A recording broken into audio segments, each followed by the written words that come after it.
የመጣና የንዴት ካምፓኒ ነው ስንል ምክንያት አለ። የሰው ዘር መገኛና የዲሞክራሲ መገኛ የሆኑ ኢትዮጵያውያን ግን ድሆች ነው። ለምን ብሎ ይነሳል። አፍሪካ ነው። ለምን ድሃ ሆንን ብሎ ይነሳል። የድሃ መሆናችን መሰረቱ ሶስት መሰረታዊ ችግር አለ ብሎ ይነሳል። አንድነት የለንም ይላል። ሁለተኛ የሀሳብ ነፃነት ስለማይፈቀድ አእምሯችን አዲስ ነገር የመፍጠር ቴክኖሎጂ የመፍጠር ለትውልድ የተትረፈረፈ ካምፓኒ ምን ምርት ዘመን ተሻጋሪ ነገር የለንም ከዚህ የተነሳ ይላል። ሶስተኛ ደግሞ ለትውልድ አናስብም ብሎ ይነሳል። ሶስት መሰረታዊ ችግሮች እንዳሉ ማለት ነው። ከዛ ታዲያ ምንድነው የዚህ መፍትሄው ሲባል ደግሞ ድር ቢያብር አንበሳን ያስር ይሰራል። ብናብር ሁሉም የየአቅሙ ለህዝባችን፣ ለሀገራችን፣ ለአሁኑ ትውልድ፣ ለሚቀጥለው ትውልድ ብናስብ ተአምር መስራት እንችላለን ብሎ ያስባል። ይሄ ማህበረሰባችን ውስጥ ያለ ድር ቢያብር አንበሳን ያስር የሚል ጥልቅ ፍልስፍና የሆነ እኛ ይህንን ወደ ፍልስፍና ቀይረን 1 ሲደመር 8 ይበልጣል 9 ይሆናል 150 እና ከዛ በላይ ብለን እንነሳለን። ድር ቢያብር አንድ ድር ላይ 8 ድር ቢደመር ብቻ ለብቻ ጉልበት ከሚያመጡ ከ9 ድሮች የበለጠ ጉልበት ያመጣሉ። ቢያብር ይሄ ነው። 150 እና ከዛ በላይ ካምፓኒ ደግሞ እናመጣለን ብለን ያሰብነው።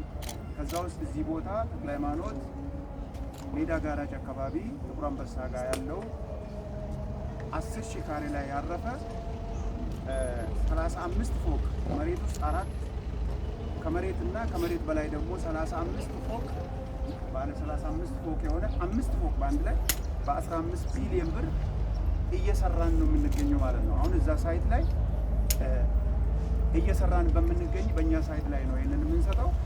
እንግዲህ የአፍሪካ ሆልዲንግ ቁጭት ከሆነ መሰረቱስ ምንድን ነው ቢባል ማህበራዊ መሰረት ነው። ድር ቢያብር ማለት ማህበረሰብ ውስጥ ያለው የታጨቀ ኢኮኖሚ መሆን የሚችል ለዓለም የሚበቃ እኛን ችግር የሚያወጣ እሳቤዎች አሉ። ይሄ ደግሞ ሰው ነው።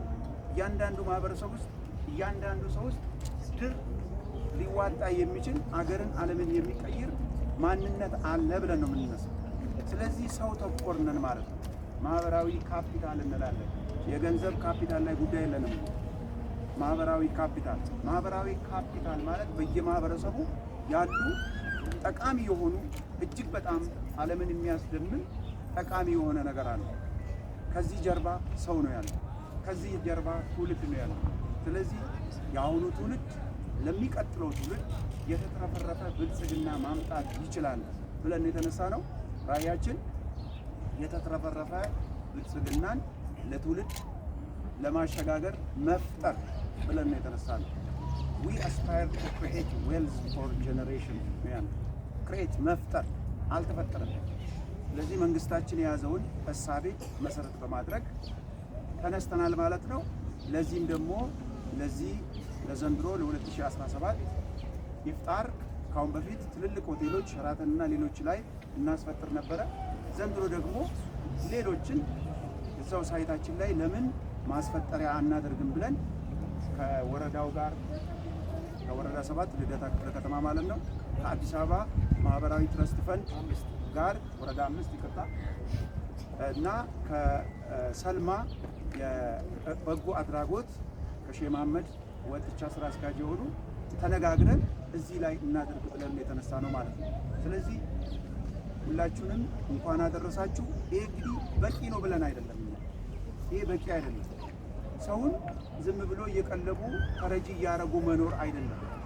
ለምሳሌ 130 እናቶች እንጦጦ ውስጥ እንጨት ይለቅሙ የነበሩ ከተማ አስተዳደሩ የአዲስ አበባ ከተማ ማህበራዊ ትረስት ፈንድ እንድንረዳቸው ጠይቀው እኛ ግን መርዳት ብቻ ሳይሆን ባለ አክሲዮን እናደርጋቸው ብለን ለእያንዳንዳቸው 11,000 ለ130 እናቶች ሰጥተን መስራች አድርገናቸው እሱ ብቻ በቂ አይደለም ብለን የእንጀራ ፋብሪካ እዚህ ጋር ኋላ የምትጎበኙት 54 ምጣዶችን አስገብተን 54 እናቶችን እንጀራ ንጹህ እንጀራ ኩላሊት በሽተኛ የማያረግ ንጹህ ጤፍ ብቻ አድርገን ይህንን እንጀራ ጀምረናል ማለት ነው። ይህንን መኪና የምታዩትን እዚህ ጋር አይቪኮ የጣሊያን መኪና ነው። እንጀራና ባልትናን ለማከፋፈል ከተማ ውስጥ ለማከፋፈል የገዛ ነው መኪና ነው ማለት ነው። ለዚህ ሾፌር ተመድቧል። ሁሉ ነገር አልቋል። አሁን ለካፌዎቻችን እያከፋፈልን ነው። ከሚቀጥለው ሳምንት አንስቶ ከተማ ውስጥ ማከፋፈል እንጀምራለን። እሱ ብቻ ሳይሆን እነዚህ እናቶች እንጨት ለቅሞ ተረጂ የሆኑ ብቻ ሳይሆኑ የዶላር ምንጭ ይሆናሉ። የኛ ባልትና የኛ እንጀራ ውጭ ሀገር ተጭኖ ለኢትዮጵያውያን ውጭ ላሉ ዶላር ምንጭ ሊሆን ይችላል ብለን በከፍተኛ ተስፋ እናቶች እንጀራ እየጋገሩ ነው። እናቶች እንጀራ ሲጋግሩ እንጀራ ጋጋሪ እንዲሆኑ ብቻ ሳይሆን ቋሚ ደሞዝ ሰጥተናቸው፣ ቋሚ ደሞዝ ብቻ ሳይሆን ደግሞ በሚጋግሩት እንጀራ ቁጥር ደግሞ ኮሚሽን እንዲያገኙ ተደርጎ ስልጠና ተሰጥቶ በኃይለኛ ደረጃ ስራ ተጀምሯል ማለት ነው። ስለዚህ ዛሬ ለኢፍጣር ይህንን ነገር የምንሰጣችሁ ነገ እናንተ ተረጂዎች አይደላችሁ፣ የምትረዱ ናችሁ። ተስፋ የቆረጣችሁ አይደላችሁ፣ ተስፋ ያላችሁ ሰዎች ናችሁ። ማህበራዊ ካፒታል ውስጣችሁ ያለው እውቀት፣ የታመቀ ማንነት፣ ሃይማኖት፣ የፖለቲካ አመለካከት፣ ጾታ ሳንለይ ድር ቢያብር ሁላችን ብናብር ሀገራችን እንቀይራለን። እናንተ ተስፋ ያላችሁ ሰዎች እንጂ ተስፋ የሌላችሁ ሰዎች አይደላችሁ።